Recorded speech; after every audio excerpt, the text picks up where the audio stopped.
Praise lord అందరికీ welcome to CPF media. నేను మీ అభినయ్ దర్శన్. కరెక్ట్గా 3 రోజుల క్రితం అంటే సెప్టెంబర్ 27వ తారీఖున 2025 సంవత్సరం, ఈ సంవత్సరం సెప్టెంబర్ 27వ తారీఖున మరచిపోని సంఘటనగా మిగిలిపోయింది. ఏం జరిగింది, ఎక్కడ జరిగింది, ఎలా జరిగింది, దీనికి బాధ్యులు ఎవరు, తప్పు ఎవరిది, ఈ విషయాలన్నీ కూడా వివరంగా నేను పాయింట్ బై పాయింట్ చెప్తాను, మీరు వినండి. సెప్టెంబర్ 27వ తారీఖున తమిళనాడు రాష్ట్రంలో కరూర్ స్టాంపెడ్ జరిగింది. అందులో ఏం జరిగింది అని మనం చూద్దాం. ఈ విషయం మీలో చాలా మందికి తెలుసు. ఇప్పటి వరకు తెలిసినటువంటి న్యూస్, అప్డేట్ న్యూస్ని బట్టి చూస్తే 40 మంది చనిపోయారు. లాస్ట్ టైం జరిగినటువంటి క్లౌడ్ స్టాంప్ నుంచి నిన్న జరిగినటువంటి కరూర్ స్టాంపెడ్ వరకు దాదాపుగా ఇండియాలో 12కు పైగా ఇలాంటి ఈవెంట్స్ జరగటం, ఇలాంటి సంఘటనలు జరగటం చాలా ఆశ్చర్యకరం. అందులో కొన్ని మూవీ ప్రమోషన్ ఈవెంట్స్, కొన్ని ప్రీ రిలీజ్ ఈవెంట్స్, కొన్ని ఆర్సీబీ కప్పు కొట్టినప్పుడు వెస్ట్ బెంగాల్ ఈవెంట్స్, ఇంకా ఇలాంటివి చాలా ఉన్నాయి. ఇన్ని ఇన్సిడెంట్స్ జరిగి తొక్కిసలాటలో కొన్ని వందల మంది ప్రాణాలు కోల్పోతున్నా సరే ఇండియాలో ఎక్కడా కూడా సరైనటువంటి క్రౌడ్ మేనేజ్మెంట్ లేకపోవటం చాలా బాధాకరం, దుఃఖకరం. నిజం ఒక మాట చెప్పాలంటే హీరోలు కానీ, స్టార్స్ కానీ, సెలబ్రిటీస్ కానీ, పాలిటీషియన్స్ కానీ వాళ్ళు పబ్లిసిటీకి, ప్రమోషన్స్కి రోడ్స్ మీదకి వచ్చినప్పుడు లేదా బహిరంగ వేదికల మీదకి వచ్చినప్పుడు వాళ్ళకు వస్తున్నటువంటి ఫాలోయింగ్ అంటే కొన్ని వందల వేల లక్షల మంది జనాలను చూపించుకొని మా బ్యాక్గ్రౌండ్ ఇది అని చెప్పుకోవడానికి ప్రయత్నం చేస్తున్నారు, కానీ క్రౌడ్ మేనేజ్మెంట్ చేయలేకపోతున్నారు, అందులో ఫెయిల్ అయిపోతున్నారు. నేను సభకి వెళ్తుంటే, నేను ప్రచారానికి వెళ్తుంటే, నేను వేదిక మీద నిలబడితే నన్ను అభిమానించే అభిమానులు వస్తున్న వేల మందిని ఎలా మేనేజ్ చేయాలి, వాళ్ళకి ఎలాంటి ఇబ్బంది కలగకుండా, ఎవరు తొక్కిసలాటలో చనిపోకుండా జాగ్రత్తగా చూసుకోవాల్సినటువంటి బాధ్యతగా చూసుకునే వాళ్ళు, ఒక కేర్ఫుల్గా, ఒక కేరింగ్గా తీసుకునే వాళ్ళు చాలా అరుదుగా ఉన్నారని చెప్పచ్చు. కొన్ని రోజుల ముందు దేవరా అనే ఒక సినిమా, ఆ సినిమాకి సంబంధించినటువంటి ఒక ఈవెంట్ కూడా ప్లాన్ చేస్తే పెద్ద హ్యూజ్ క్రౌడ్ వస్తారన్నటువంటి ఆలోచనతో ఆ ఈవెంట్లో ఏదైనా ప్రాణ నష్టం జరుగుతుందన్న ఆలోచనతో ఆ ఈవెంట్ కూడా వాళ్ళు క్యాన్సిల్ చేశారు. కొంతమంది హీరోస్ ఇలాంటి ఈవెంట్స్ని ప్లాన్ చేసి కూడా క్రౌడ్ హెవీగా వస్తారేమో అన్నటువంటి ఆలోచనతో, ప్రజల్ని ఇబ్బంది పెట్టకూడదన్నటువంటి ఆలోచనతో వాళ్ళు ఆ ఈవెంట్స్ని క్యాన్సిల్ చేసుకున్న సందర్భాలు ఎన్నో ఉంటే, మరి విజయ్ గారు, హీరో విజయ్ గారు, ఆయన ఎందుకు ఈ ఆలోచన చేయలేకపోయారు? ప్రజల సంక్షేమం గురించి, ప్రజలు ఇబ్బంది పడతారేమో అని ఆయన ఆలోచించుంటే బాగుండేదేమో అనిపిస్తుంది. అలాగే ఒక్క విజయ్ గారిదే తప్పు అనటానికి లేదు, ఎందుకంటే అక్కడ పవర్లో ఉన్నటువంటి డిఎంకే గారిది కూడా ఈ తప్పులో బాధ్యత ఉంది, రెస్పాన్సిబిలిటీ అయింది కూడా ఉంది అని చెప్పగలరు. ఇలాంటి కొన్ని ఇష్యూస్ గురించి ఈ వీడియోలో నేను మాట్లాడతాను. మీరు ఒక మిడిల్ క్లాస్ సంబంధించినటువంటి ఫ్యామిలీ, మీ ఇంట్లో ఒక 18, 20, 25 సంవత్సరాల యంగ్స్టర్ ఉన్నాడు, ఒక అబ్బాయి ఉన్నాడు. విజయ్ అంటే చాలా పిచ్చి, హీరో అంటే చాలా పిచ్చి. ఆ హీరోనే మీ అబ్బాయికి దేవుడు. ఆ అబ్బాయి మీరున్న ఏరియాకి దగ్గరలోకి ఆ సెలబ్రిటీ హీరో, మీ కొడుకుకి అభిమాన హీరో ఎవరైనా వస్తున్నారంటే అమ్మని నాన్నని కన్విన్స్ చేసి ఒప్పించి ఆ మీటింగ్కి వెళ్తానంటే ఖచ్చితంగా ఒప్పుకుంటారు, కొడుకు ఆనందాన్ని కాదని లేక. అలా కొడుకు వెళ్ళిన తర్వాత న్యూస్లో, ఏదో న్యూస్లో తొక్కిసలాటలో పలానా హీరో సభకి వెళ్ళినప్పుడు, పలానా పొలిటికల్ సభకి వెళ్ళినప్పుడు, పలానా ఈవెంట్కి వెళ్ళినప్పుడు తొక్కిసలాటలో 40 మంది చనిపోతే ఆ 40 మంది శతగాత్రుల పేర్లు అని చెప్పి రాసిన ఆ సంఖ్యలో, ఆ లిస్టులో ఈ మధ్యతరగతి కుటుంబానికి చెందినటువంటి ఆ అబ్బాయి పేరు కూడా ఉంటే, ఆ పేరు ఆ అమ్మ నాన్నలు వింటే వాళ్ళ పరిస్థితి ఏంటి, వాళ్ళ బాధ ఎలా ఉంటుంది, వాళ్ళ శోక సందర్భంలోకి వాళ్ళు వెళ్ళిపోరా? ఇదన్నిటిని కూడా దృష్టిలో పెట్టుకోవాల్సిన బాధ్యత అక్కడ ఉన్నటువంటి గవర్నమెంట్ది, అలాగే విజయ్ తలపతి గారిది కూడా అని నేను చెప్తున్నాను. ఈ ఒక్క మిడిల్ క్లాస్ కుటుంబానికి చెప్పినటువంటి ఉదాహరణ మాత్రమే కాదు. ఆ కరూర్ స్టాంపెడ్ ఈవెంట్లో 40 కుటుంబాల్లో ఇదే శోకం మిగిలింది, ఇదే కన్నీరు మిగిలింది, ఇదే బాధ మిగిలింది. ఆ కన్నీటిని తుడచగలిగింది ఎవడు? ఆ పోయినటువంటి ప్రాణాలని తిరిగి తీసుకొని రాగలరా? వాళ్ళ ఆవేదనని తీర్చగలరా? ఒక ఇంట్లో కొడుకు పోయాడు, ఒక ఇంట్లో నాన్న పోయాడు, ఒక ఇంట్లో తమ్ముడు పోయాడు, ఒక ఇంట్లో అన్న పోయాడు. వీళ్ళ బాధని తీర్చగలిగింది ఎవరు? అసలు ఇలాంటి తప్పులు జరగకుండా ముందు ఎందుకు వీళ్ళు జాగ్రత్త పడలేదు అన్నటువంటి అనుమానాలు చాలానే వస్తున్నాయి. దీని ట్రైలర్ కొన్ని వారాలకు ముందు త్రిచిలో జరిగింది. త్రిచి వార్నింగ్ సైన్ అంటే ఒక డిజాస్టర్ జరగబోయే ముందు నేచర్ కొన్ని వార్నింగ్స్ ఇస్తుందంటారు కదా, అలానే ఈ ట్రైలర్ ఒక వార్నింగ్ ఇచ్చింది. ఇన్ఫ్యాక్ట్ టీవీకే పార్టీకి కూడా ఇలాంటి ఒక వార్నింగ్ సైనే వచ్చింది టీవీలో. విజయ్ తన పొలిటికల్ కెరియర్లో పెట్టినటువంటి ఒక భారీ సభ ఇదే. ట్రిచి నగరానికి మాత్రం ఇది ఒక హార్ట్ అటాక్ లాంటిది. ఆ రోజు ఏం జరిగిందో నేను చెప్తాను. విజయ్ కాన్వాయ్ ఎయిర్పోర్ట్ దగ్గర నుంచి సభ ప్రాంగణం దగ్గర వరకు చేరుకునే నార్మల్ ఒక రెగ్యులర్ టైం అయితే 20 minutes 20 నిమిషాలు పట్టాల్సినటువంటి ఆయన ప్రయాణం ఆ మీటింగ్ ప్లేస్కి జనం విపరీతంగా కిక్కిరిసిపోవటం బట్టి ఇసుకేస్తే రాలనంత జనం. ఆ జనంలో ఆయన వేదిక దగ్గరికి వెళ్ళేసరికి, ఆ మీటింగ్ ప్లేస్ దగ్గరికి వెళ్ళేసరికి 20 నిమిషాల ప్రయాణం 6 గంటలు పట్టింది. అంటే ఆ జనం ఎలా ఉన్నారని మీరు ఊహించుకోవచ్చు. ట్రిచి సిటీ ఊపిరి పీల్చుకోవటం మానేసింది. స్కూల్కి వెళ్ళాల్సిన పిల్లలు, కాలేజ్కి వెళ్ళాల్సినటువంటి స్టూడెంట్స్, ఉద్యోగానికి వెళ్ళాల్సినటువంటి ఎంప్లాయీస్, బిజినెస్లకు వెళ్ళేటువంటి బిజినెస్ మ్యాగ్నెట్స్ కావచ్చు, అందరూ కూడా ఆ ట్రాఫిక్లో ఎక్కడికక్కడ స్టక్అప్ అయిపోయారు, కదలలేని పరిస్థితి. సిటీ మొత్తం ప్యారలైజ్ అయిపోయిందని చెప్పొచ్చు. ఇది అభిమానం అంటారా, అరాచకం అంటారా, మీరే డిసైడ్ చేసుకో. ఈ ఇన్సిడెంట్ మీద పబ్లిక్ నుంచి కూడా విపరీతమైనటువంటి క్రిటిసిజమ్స్, విమర్శలు విపరీతంగా వచ్చాయి. హైకోర్టులో కేసు కూడా దీని మీద ఫైల్ చేశారు. ఒక డిజాస్టర్కి కావాల్సినటువంటి పబ్లిక్ క్రౌడ్, ఇన్కన్వీనియన్స్, ఇంకా మిగిలినవి అన్నీ కూడా ఆ రోజే ఒకటిగా కనిపించాయి. ఈ ట్రిచి సిటీ టీవీకే చెప్పినటువంటి మొదటి హెచ్చరిక, వార్నింగ్ కూడా అదే.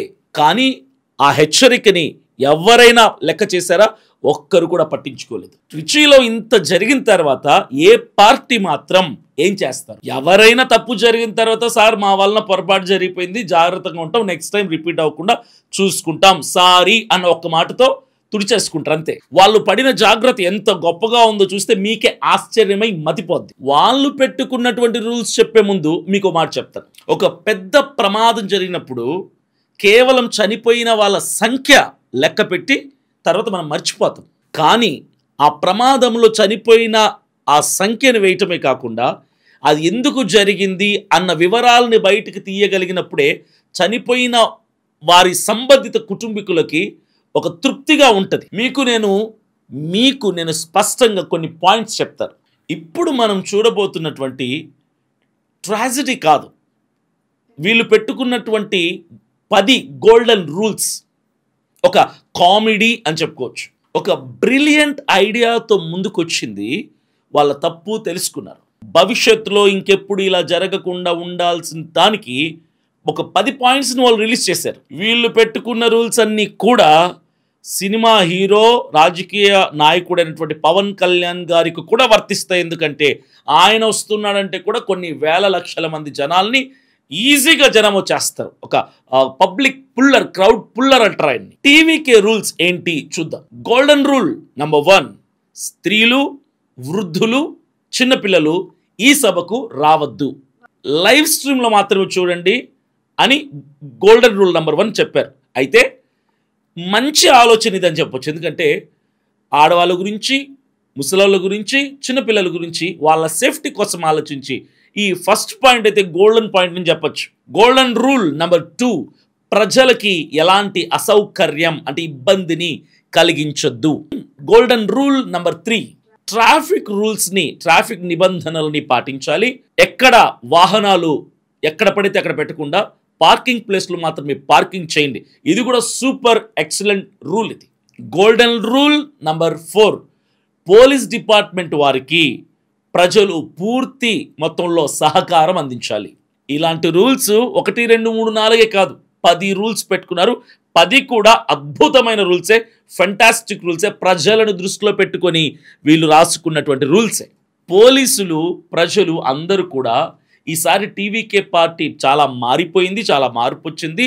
ఈసారి ఎలాంటి ప్రజలకు అసౌకర్యం లేకుండా చక్కగా ఈ సభ నిర్వర్తిస్తుంది, చక్కగా జరుగుతుంది, పూర్తి బాధ్యత వహిస్తుంది అని వీళ్ళు ఊహించారు. వాళ్ళు మర్చిపోయిన విషయం ఏంటంటే ప్రజలందరూ రూల్స్ కాగితంలో రాసుకున్నంత ఈజీ కాదు అవి రియాలిటీలోకి రావటం.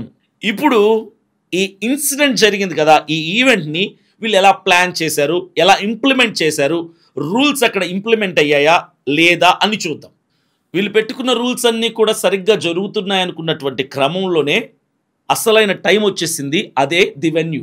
కరూర్ సభ కోసం టీవీకే వాళ్ళు మొదటగా ఒక 4 ప్లేసెస్ని వాళ్ళకి చెప్పారు. అందులో కరూర్ బస్ స్టాండ్, ఇంకోటి లైట్ హౌస్, అవి కాకుండా ఇంకొన్ని ప్లేసెస్ కూడా చెప్పారు. వాళ్ళు చెప్పినటువంటి 4 ప్లేసెస్ కూడా టూ మచ్ ట్రాఫిక్ ఉన్నటువంటి ప్లేసెసే. వీళ్ళు ఆ 4 ప్లేసెస్ని తెలుసుకొని చూసుకొని, ఈ 4 ప్లేసెస్ చాలా రద్దీగా ఉంటాయి కదా, కాబట్టి ప్రజలకు అసౌకర్యం ఇబ్బంది కలుగుతుందేమో అని తెలుసుకొని ఈ గవర్నమెంట్ వాళ్ళు రద్దు చేశారు ఆ ప్లేసెస్ని. అప్పుడు పోలీస్ డిపార్ట్మెంట్ వారు అవేవి కాకుండా ఆల్టర్నేట్ ప్లేస్ ఒకటి సజెస్ట్ చేశారు. అదే కరూర్. ఈరోజు హైవే మీద ఉన్న వేలుస్వామి స్పాట్ సేఫ్ అనుకున్నారు, క్షేమం అనుకున్నారు, ఏ ప్రమాదం జరగదనుకున్నారు. ఈరోజు అదే స్పాట్ 40 మందికి సమాధి కట్టింది. ఇక్కడ మనం ఇంకొక షాకింగ్ పాయింట్ కూడా అర్థం చేసుకుందాం. ఇన్సిడెంట్ జరగటానికి కరెక్ట్గా 7 రోజుల ముందు అదే స్పాట్లో ఏఐఏడిఎంకే లీడర్స్ను స్వామి అనే అతను 25,000 మందిని గ్యాదర్ చేసి ఎలాంటి ఇబ్బందికరమైన పరిస్థితులు లేకుండా ఆ సభని ఒక్కడే సక్సెస్ఫుల్ చేశాడు. అంటే ఇక్కడ మనం అర్థం చేసుకోవాల్సింది ఏంటంటే, ఆ స్పాట్ ఏదైతే ఉందో ఆ స్పాట్లో 25,000 మంది ఎలాంటి ఇబ్బంది లేకుండా, అసౌకర్యం లేకుండా గ్యాదర్ అవ్వచ్చు. మరి టీవీకేలో జరిగింది, ఆ స్పాట్లో జరిగినది వీళ్ళ దగ్గర ఎందుకు జరిగింది, ఎక్కడ మిస్టేక్ జరిగింది, డేట్, వెన్యూ అన్నీ కూడా సెట్ అనుకున్నారు. కానీ డిజాస్టర్కి కావాల్సినటువంటి ఇంగ్రీడియంట్స్ అన్నీ కూడా ఒక్కొక్కటిగా అందులో చేరటం మొదలయ్యాయి. సెప్టెంబర్ 27, 2025 అప్పుడే వేణుస్వామి పురానికి జనము తండోపతండాలుగా మెల్లగా రావటం మొదలుపెట్టారు. టీవీకే ఆర్గనైజర్స్ అనౌన్స్ చేసిన ప్రకారంగా విజయ్ గారు మధ్యాహ్నం 12 గంటలకి రావాలి. అభిమానులు, జనాలు వాళ్ళ కేకలు, అరుపులు, విజిల్లు, చప్పట్లు, గంతులు, డ్యాన్సులు తండోపతండాలుగా ఆనందంతో ఆ ప్రాంతం అంతా కూడా నిండిపోయింది. అక్కడ జనాలు ఉన్నారు, మిగిలిన లీడర్ కొంతమంది ఉన్నారు, కానీ విజయ్ గారు మాత్రం అక్కడ విజువల్గా కనిపించట్లేదు. కానీ మైక్లో ఎవరో అంటున్నారు, విజయ్ గారు వచ్చేస్తున్నారని. జనాల్లో ఉన్న ఉత్సాహం ఆవిరైపోతుంది. కారణం ఎండ విపరీతంగా ఉండటాన్ని బట్టి ఆ వేడికి వీళ్ళలో ఉన్న ఉత్సాహం ఆవిరైపోతుంది. 12 గంటలకు రావాల్సినటువంటి విజయ్ గారు మధ్యాహ్నం 2 గంటలకు కూడా రాకపోవటాన్ని బట్టి, ఎండ వేడిమి తీవ్రతను బట్టి జనాల్లో ఉత్సాహం తగ్గింది. అప్పటికి దాదాపుగా ఒక 4-5 వేల మంది జనం మాత్రమే ఆ సభలో, ఆ ప్రాంతంలో ఉన్నారు. ఉదయం 11 గంటల నుంచి క్రౌడ్ స్టార్ట్ అవుతుంది. నెమ్మదిగా గంటలు పెరుగుతున్న కొద్దీ క్రౌడ్ కూడా పెరుగుతూ వస్తుంది. విజయ్ గారు మాత్రం ఇంకా సభకు రాలేదు. విజయ్ గారి కోసం ఎదురు చూసి జనాలు అలసిపోతున్నారు, ఆకలితో అలమటిస్తున్నారు. కానీ భోజనం కూడా లేకుండా ఆయన కోసం ఎదురు చూపులు, 1000 కళ్ళతో ఎదురు చూస్తూ జనాలు అలాగే ఉన్నారు. అంటే వీళ్ళ దృష్టిలో విజయ్ గారు ఒక దేవుడు అయిపోయారు. వీళ్ళ అభిమాన హీరో కాబట్టి మరలా అక్కడి నుంచి వెళ్ళిపోయి భోజనానికి వెళ్తే మరలా ఆ ప్లేస్ వీళ్ళకు ఉంటుందో ఉండదో అని వాళ్ళు భయంతో అటు భోజనంకి వెళ్ళలేక, ఇటు వెయిట్ చేయలేక నీరసంతో అక్కడే ఉండిపోయారు. పార్టీ సాంగ్స్ ఒక రేంజ్లో ఊపుగా హై వాల్యూమ్తో పాటలు మోగుతున్నాయి. ది టర్నింగ్ పాయింట్, విజయ్ గారు నమతాల సభ ముగించుకొని కరూర్కి బయలుదేరారు అన్నటువంటి ఒక అనౌన్స్మెంట్ ప్రజలకు వినపడ్డది. అంతే, ఆ మాట విన్న వెంటనే అప్పటి వరకు ఉన్న క్రౌడ్ 2-3 ఇంతలుగా పెరగటం ఆరంభమైంది. చుట్టుపక్కల ప్రాంతాల నుంచి, చుట్టుపక్కల గ్రామాల నుంచి, చుట్టుపక్కల పట్టణాల నుంచి జనాలు తండోపతండాలుగా బైకులలో, ఆటోల్లో, ట్రాక్టర్లో, బస్సుల్లో విపరీతమైన క్రౌడ్ అక్కడికి వాలిపడ్డారు. సమయం సాయంకాలం 6 గంటలు. విజయ్ గారు ఉన్న ప్లేస్కి, ఆ సభ ప్రాంగణానికి 1 కిలోమీటర్ దూరంలో మాత్రమే ఆయన ఉన్నారు. కానీ అప్పటికే ఆ స్థలం ఒక జన సముద్రంలా మారిపోయింది. 10,000 మందికి మాత్రమే పర్మిషన్ ఉన్నటువంటి ఆ ప్లేస్లో ఇప్పుడు దాదాపుగా 28,000 మంది జనం వచ్చారు. ఇంకా విజయ్ గారు రాకముందే ఊపిరి ఆడనటువంటి పరిస్థితి, నీరసం ఒకవైపు, ఆకలి ఒకవైపు, విజయ్ గారిని చూడాలన్నటువంటి ఉత్సాహం ఒకవైపు, జనాలు అక్కడ ఉన్నారు. విపరీతమైనటువంటి జనాల మధ్యలో ఒకరిని ఒకరు తోసుకుంటూ అప్పటికే తోపులాటలు మొదలైనాయి. కానీ ఇంకా విజయ్ గారు అక్కడికి రాలేదు. అక్కడ సేఫ్టీ, భద్రత, సౌకర్యము, ఆ మాటలకి అక్కడ చోట్లేదు అసలు. అక్కడ తమిళనాడు పోలీస్ డీజీపీ గారు డి వెంకట్రమణ గారు అయితే విజయ్ గారు రావాల్సిన టైం 3 గంటలైతే ఆయన 7:30కు వచ్చారు అని చెప్పుకొచ్చారు. ఆయన యాక్చువల్గా మీటింగ్ కోసం అలాట్ చేసిన టైం మధ్యాహ్నం 3 గంటల నుంచి రాత్రి 10 గంటల వరకు, అంటే 7 గంటల టైం. మధ్యాహ్నం 3 నుంచి రాత్రి 10 గంటల వరకు మీటింగ్ టైం అయితే జనాలు ఉదయం 11 గంటల నుంచి రావటం మొదలైంది. అప్పటి వరకు జనాలు ఎదురు చూసి అలసిపోయి ఆకలితో ఉన్న జనాలు, ఊపిరాడనటువంటి పరిస్థితి, ఇసుకేస్తే రాలనంత జనం, ఎలాంటి సౌకర్యత లేనటువంటి పరిస్థితుల్లో జనాలు విసిగెత్తిపోయినటువంటి పరిస్థితుల్లో విజయ్ గారు ఎంటర్ అవుతున్నారన్నటువంటి వాయిస్ మైక్లో జనాలకు వినపడగానే నీరసంగా ఉన్న వాళ్ళలోనికి హై వోల్టేజ్ పవర్ ఎక్కించినట్టుగా ఒక్కసారిగా జనాలు ఉలిక్కి పడ్డారు. విజయ్ గారు జనాలు ఎదురు చూస్తున్నట్టుగా రానే వచ్చారు. ఆ జనాల్లో నుంచి ఆయన ఇబ్బంది పడుతూ ఆయన కూడా మొత్తానికి ఆ ప్రాంగణం చేరుకోవడం జరిగింది. ఆయన రాకతో, ఆయన రావడంతో అప్పటికే కిక్కిసలాడిపోతున్నటువంటి క్రౌడ్, ఊపిరాడనటువంటి పరిస్థితి, ప్రమాదం పొంచి ఉన్నటువంటి పరిస్థితి, ఈ విజయ్ గారు రావటంతో ఆ జన సందోహం, ఆ జన సముద్రం మరింత రెట్టింపైపోయింది. ప్రమాదం అక్కడే ప్రారంభమైంది. ఊపిరి పీల్చుకోవటానికి కూడా ఖాళీ లేనటువంటి ఆ ప్లేస్లో మరొక 10,000 మంది జనం వచ్చి ఆడారు. డిజాస్టర్కి కావాల్సింది మొత్తం ఆల్ సెట్ అయిపోయింది. సభ ప్రారంభమైంది. విజయ్ గారు హాజరైపోయారు. విజయ్ గారు ఒక బస్ మీద, వ్యాన్ మీద నిలబడి మాట్లాడుతుంటే ఆ జనం అందరూ కూడా, అందరి తాపత్రయం ఒకటే, ఏంటి, నా దేవుడు అని చెప్పుకునే ఆయన అభిమాన హీరో ఉన్నారు కదా, ఆ నాయకుడిని, ఆ విజయ్ గారిని తాకాలి, పట్టుకోవాలి, షేకండ్ ఇవ్వాలి, ముట్టుకోవాలి, మాట్లాడాలన్నటువంటి తాపత్రయం జనాల్లో ప్రారంభమైంది. ఒకరినొకరు తోసుకోవడం, ఒకరి మీద ఒకరు పడటం మొదలుపెట్టారు. విజయ్ గారు మాట్లాడాల్సినటువంటి ఏ బస్సు మీద అయితే ఆయన నిలబడతారో ఆ బస్ని ఒక సేఫ్టీ ప్లేస్లో పార్క్ చేయాల్సి ఉంది. కానీ ఆ బస్సు కదలటానికి కూడా వీలుగా లేదు. జనానికి బస్సుకి ఇంచ్ గ్యాప్లు కూడా లేకుండా జనంతో బస్సు ప్యాక్ అయిపోయింది. బస్సు చుట్టూ జనాలు విపరీతంగా గుమికూడేశారు. మీరు వీడియోస్లో చూశారు కదా, ప్రతి ఒక్కరూ అక్కడున్న జనం అందరూ బస్సుకు అతుక్కుపోయారు, ఏదో మ్యాగ్నెట్ వచ్చి అతుక్కున్నట్టుగా. సాయంకాలం 7:30 టైం. బస్సు మీద విజయ్ గారు మాట్లాడుతున్నారు. బస్సు చుట్టూ 1000 మంది జనం, అందరూ బస్సుకు అతుక్కొని ఉన్నారు. అక్కడ ఉన్నటువంటి పోలీస్ డిపార్ట్మెంట్ వాళ్ళు, సెక్యూరిటీ వాళ్ళు, టీవీకే వాళ్ళు వాళ్ళ వంతు వాళ్ళ ప్రయత్నం చేస్తున్నారు జనాన్ని కంట్రోల్ చేయడానికి. ప్లీజ్ గో బ్యాక్ అన్నటువంటి మాటలు శబ్ద తరంగాల ద్వారా జనానికి వినిపిస్తున్నాయి, జనం మధ్యలోకి వెళ్తున్నాయి.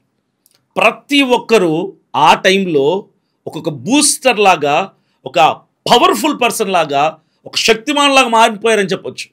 ముందున్న వాళ్ళు వెనక్కి వెళ్దామని ప్రయత్నం చేస్తుంటే వెనక ఉన్న వాళ్ళేమో ముందుకు వచ్చి పడదామని ప్రయత్నం చేస్తున్నారు. మనకు తెలిసిన ప్రకారం దీన్నే క్రౌడ్ క్రష్ అంటారు. ఒకరిని ఒకరు తోసుకుంటూ నలిగిపోవటం. అంటే జనములో మనుషుల వల్లే మనుషులు తోపులాటలు, ఊపిరాడక చచ్చిపోయేటువంటి పరిస్థితి. 7:45 PM ముందున్న ప్రజలపైన ఆ ప్రెషర్ మరింత రెట్టింపైంది. ఆ ప్రెషర్కి జనాలు చాలా అసౌకర్యానికి గురవుతున్నారు. కొందరు ముందున్న వాళ్ళు స్పృహ కోల్పోయి ఊపిరాడక కుప్పకూలిపోతే వెనుకున్న వాళ్ళు వాళ్ళ మీద పడ్డం ప్రారంభించారు. అంతా చీకటి, గోల, ఎవరు అరుస్తున్నది ఎవరికి వినపడ్డంలా, మైకులో శబ్ద తరంగాల ద్వారా ఎవరికి ఆ వినికిడి లేదు. ఆ గోల, చీకటి, గందరగోళం, ఎవరు పడుతున్నారో ఎవరు లేస్తున్నారో అర్థం కాని పరిస్థితుల్లో ఆ క్యాంపెయిన్ కొనసాగుతుంది. కానీ దీని మీద ఒక 3-4 స్టోరీస్ ఉన్నాయి. అందుట్లో ఏది దీనికి కారణమో, ఎవరు దీనికి బాధ్యులో తెలీదు. Number 1, the vehicle push theory. ఇంకా చాలామంది చెప్తున్నట్టుగా మోస్ట్ లాజికల్గా కనిపిస్తున్నటువంటి కారణం, జనాల మధ్యలో నుంచి ప్రాంగణం దగ్గరికి, వేదిక దగ్గరికి వెళ్ళాల్సిన ఆయన వెళ్ళటానికి ప్లేస్ లేక ఆగిపోవటం. అక్కడ ఆర్గనైజర్స్ ఏం చేశారంటే, పార్టీ ఆర్గనైజర్స్ అందరూ కూడా, సెక్యూరిటీ వాళ్ళందరూ జనాన్ని వెనక తోయటం మొదలుపెట్టారు. దారివ్వండి, గో బ్యాక్ అంటూ వాళ్ళ ప్రయత్నం వాళ్ళు చేయటం మొదలుపెట్టారు. వెనక్కి నెట్టడం మొదలుపెట్టారు, కానీ వెనక్కి వెళ్ళండి అని. వీళ్ళ వెనకాల కొన్ని వేలాది మంది ప్రజలు నుంచి వచ్చే ప్రెషర్, ముందు నుంచి వచ్చే ప్రెషర్, ఈ ప్రెషర్స్ మధ్యలో జనాలు నలిగిపోవటం మొదలైపోయారు. కరెక్ట్గా ఆ రాత్రి, ఆ టైం దాదాపుగా 8-8:30 టైంలో స్టాంపైడ్ స్టార్ట్ అయింది. తొక్కిసలాట స్టార్ట్ అయింది. పడేవాళ్ళు పడిపోతున్నారు, అరిచే వాళ్ళు అరుస్తున్నారు, ఏడ్చే వాళ్ళు ఏడుస్తున్నారు. కొంతమందికి అర్థమైపోయింది, ఇక మేము చచ్చిపోతాం, మేము బ్రతకమని. కొంతమంది ఇంకోలాగా చెప్తున్నారు ఈ వర్షన్. అదే ట్రీ బ్రాంచ్ థియరీ. అభిమానులు విపరీతంగా ఎక్కువ కావడంతో అక్కడే ఉన్నటువంటి ఒక పెద్ద చెట్టుని ఆ అభిమానులు కొంతమంది ఎక్కగలిగిన వాళ్ళు ఎక్కారు. ఎక్కిన తర్వాత ఆ చెట్టు మీద ఒక కొమ్మ ఉంటే ఆ కొమ్మ మీద ఎక్కి కూర్చున్నారు.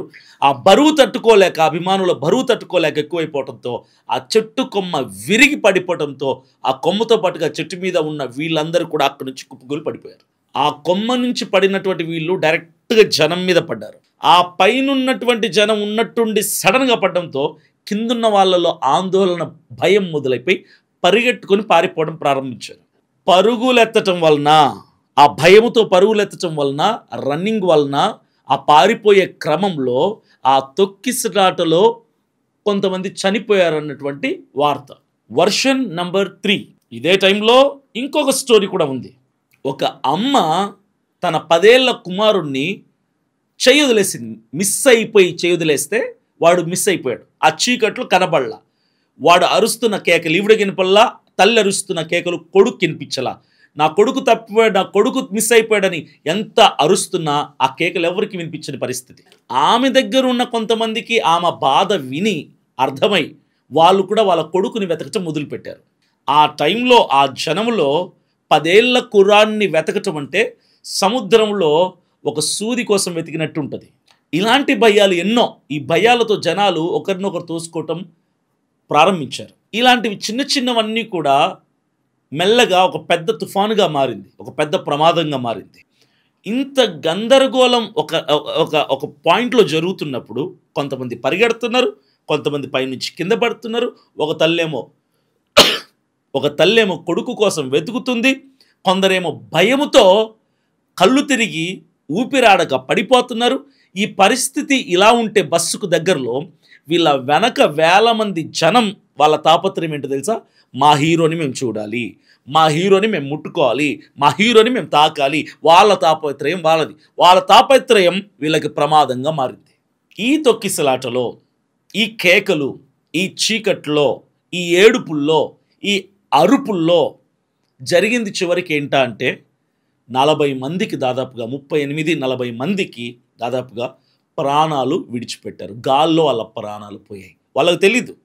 మా అభిమాన హీరోని కలుసుకొని వచ్చి ఆ ఫోటోలు ఫేస్బుక్లో, యూట్యూబ్లో, ట్విట్టర్లో, ఇన్స్టాగ్రామ్లో పెట్టుకుందాం అనుకుంటారు. కానీ ఈరోజే నా చివరి రోజు, ఈరోజే నా ప్రాణాలు విడిచిపెడతాను అని వాళ్ళు ఊహించుండరు. కానీ జరిగింది అదే. ఇప్పుడు మెయిన్ డౌట్ ఏంటంటే, కింద ఇంత రచ్చ జరుగుతుంది, ప్రాణాలు కోల్పోతున్నారు, గందరగోళం చూస్తున్నాడు. ఇంత చూస్తున్నటువంటి పైనున్న నాయకుడు, ఎవరి కోసం ఈ జనం వచ్చారు? ఆ నాయకుడు విజయ్ గారు అసలు ఏం ఆలోచిస్తున్నారు? ఆయన ఏం చేస్తున్నారు? మాట్లాడుతున్నాడా? మాట్లాడడం ఆపేశాడా? జనాలు కంట్రోల్ చేయమని ఆయన దగ్గర ఉన్నటువంటి సెక్యూరిటీ వాళ్ళకి ఆదేశాన్ని ఇస్తున్నారా? చూద్దాం అసలు ఏం చేశాడు ఆయన. ఆ కేకలు, ఆర్ధనాదాలు, గందరగోళ వాతావరణం అంతా గమనించి అప్పటికే కళ్ళు తెరుచుకొని విజయ్ గారు ఆయన స్పీచ్ని మధ్యలో నిలబెట్టారు. ఒక్కసారిగా ఆయన కూడా ఉలిక్కిపడి, భయపడి స్పీచ్ ఆపేసి అక్కడున్న సిబ్బందితో హెల్ప్ చేయమని ప్రజలకి ఆయన అడిగారు. ఆ జనాల్లో, ఇబ్బంది పడుతున్న జనాల్లోకి విజయ్ గారే వాటర్ బాటిల్స్ విసిరేయటం మొదలుపెట్టారు. సిల్వర్ స్క్రీన్ మీద కొన్ని వందల వేల ప్రాణాలు కాపాడి ఈ హీరో రియాలిటీలోకి వచ్చేసరికి లైవ్లో తన కళ్ళ ముందే ప్రాణాలు కోల్పోతుండే జనాల్ని చూస్తూ ప్రాణాలు కాపాడలేనటువంటి నిస్సహాయ స్థితిలో అలా ఉండిపోయారు ఆయన. ఇలాంటివెన్నో కరూర్ టౌన్ పోలీస్ స్టేషన్ మీద కొన్ని సెక్షన్స్ కేసు ఫైల్ చేశారు. ఇప్పుడు మొదలైంది అసలైన డ్రామా. ఒకవైపు హాస్పిటల్లోనేమో ఆర్ధనాదాలు, ఇంకోవైపు టీవీలో బ్రేకింగ్ న్యూస్లు. ఇంకోవైపు ఒక మ్యాసివ్ వే ప్లే గేమ్ చూపిస్తుంది. ఆర్గనైజర్స్ వైపు, పోలీస్ డిపార్ట్మెంట్ వైపు, అక్కడున్న సెక్యూరిటీ వాళ్ళ వైపు అందరూ వేలెత్తి చూపిస్తారు తప్పు మీదే అన్నట్టుగా. ఇక్కడ తప్పు ఎవరిదా అన్నది కాదు, కానీ జరిగిన తప్పులో ప్రాణాలు కోల్పోయిన వాళ్ళు తిరిగి వస్తారా? ఇక రారు. ఇక్కడ తప్పు ఎవరిది? ఆర్గనైజర్స్ తప్ప, విజయ్ గారి తప్ప, పోలీస్ డిపార్ట్మెంట్ వాళ్ళు తప్ప, మీటింగ్ ఆర్గనైజ్ చేసినటువంటి ఆ ఆర్గనైజర్స్ తప్ప, సెక్యూరిటీ వాళ్ళ తప్ప? తప్పు ఎవరిది? జనాల తప్ప. టీవీ ఆర్గనైజర్స్ పిలిస్తేనే జనం అయితే వచ్చారు. ఆల్రెడీ ఒక 10 రోజుల క్రితం తిరుచిలో జరిగినటువంటి ఇన్సిడెంట్ తర్వాత వాళ్ళే ఒక 10 గోల్డెన్ రూల్స్ రాసుకున్నారు కదా, 10 గోల్డెన్ రూల్స్ రాసుకున్నారు కదా. వీళ్ళు రాసుకున్న 10 గోల్డెన్ రూల్స్లో అన్ని అద్భుతమైనవి, మంచివి, కానీ రియాలిటీలో ఏ రూల్ కూడా వర్కౌట్ చేయలేకపోయారు. 40 మంది ప్రాణాలు కోల్పోయారు, 69 మంది గాయాల పాలయ్యారు. ఇంకా పూర్తి లిస్ట్ మనకు తెలియదు. ప్రస్తుతానికి వచ్చిన లిస్ట్ని బట్టి నేను మాట్లాడుతున్నా. సో ఇదంతా విన్నాం కదా. సో నేను ఒక విషయం చెప్తాను. తప్పు ఎవరిది అంటే నన్ను అడిగితే అక్కడ గవర్నమెంట్ తప్ప, విజయ్ గారి తప్ప, పోలీస్ డిపార్ట్మెంట్ తప్ప, సెక్యూరిటీ వాళ్ళ తప్ప, ఆర్గనైజర్స్ది తప్ప, జనాల తప్ప అంటే నేనైతే ఒకటే అంటాను, అభిమానులదే తప్పు. ఎందుకంటే అక్కడ చనిపోయిన వాళ్ళలో కొంతమంది యంగ్స్టర్స్ ఉన్నారు. వాళ్ళు చనిపోతే అప్పటి వరకు కని పెంచి పోషించిన అమ్మా నాన్నలకి ఎంత శోకం మిగులుతుంది, ఎంత బాధ మిగులుతుంది. ఈ ఇన్సిడెంటే కాదు, ఆ మధ్య పుష్ప అనే సినిమాకి కూడా సినిమా టికెట్ల కోసం వెళ్ళి ఒక తల్లి చనిపోయింది. ఇలాంటివి తరచూ అక్కడక్కడ జరుగుతూనే ఉంటాయి. మీ అభిమాన హీరో ఏం చెప్పడు, సారీ చెప్తాడు. ఒక 10,000 రూపాయలు లేదంటే ఒక 1,00,000 రూపాయలు, మహా అయితే 10 లక్షల రూపాయలు ఇస్తారంతే. ప్రాణాన్ని అయితే తిరిగి తీసుకురాలి. నేను ఒకటే చెప్పదలుచుకున్నాను ఫైనల్గా, ప్రజలందరూ చాలా అప్రమత్తంగా, జాగ్రత్తగా, కేర్ఫుల్గా మీరే ఉండాలి. మిమ్మల్ని మీరే ప్రొటెక్ట్ చేసుకోవాలి. ఎందుకంటే ఇలాంటి సభలకు వెళ్తున్నప్పుడు అక్కడ వాతావరణాన్ని చూడండి, పరిస్థితిని చూడండి. వచ్చిన అతను విజయ్ కానీ, ఇంకా ఏ హీరో కానీ, ఏ పొలిటీషియన్ కానీ ఆయన దేవుడు కాదు. ఆయన కూడా మీలాంటి ఒక మనిషే, అది గుర్తించండి. దేవుడి కోసం ప్రాణాలు పెడితే అదొక లెక్క, అదొక అర్థం. అమ్మ కోసం, నాన్న కోసం ప్రాణాలు పెడితే అదొక అర్థం. ఏ రోజైనా ఇప్పుడు 40 మంది చచ్చిపోయారు. ఈ 40 మందిని ఏ రోజైనా ఆ విజయ్ గారు కలిసాడా?